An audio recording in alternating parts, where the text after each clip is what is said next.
মনোনয়ন বাণিজ্য সহ নানা অনিয়মের অভিযোগ এনে জাতীয় পার্টির চেয়ারম্যান জিএম কাদের ও মহাসচিব মুজিবুল হক চুন্নু সহ ৮ জনের বিরুদ্ধে মামলা রুজু করা হয়েছে।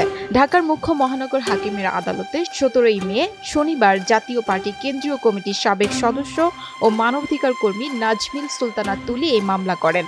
আদালত বাদীর জবানবন্দি গ্রহণ করে অভিযোগটি আগামী ২৬ মে আদেশের জন্য অপেক্ষমাণ রাখেন।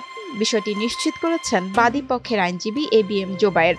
মামলার অপর আসামিরা হলেন সাবেক ডিআইজি ও ডিবি প্রধান হারুনুর রশিদ, জাপার অতিরিক্ত মহাসচিব রেজাউল ইসলাম, জাপার কেন্দ্রীয় কমিটির সদস্য নেওয়াজ আলী ভূঁইয়া, জিএম কাদেরের স্ত্রী শেরিফা কাদের, সাবেক ডিসি আকরাম, সাবেক এডিসি নাজমুল ও এসআই পবিত্র সরকার।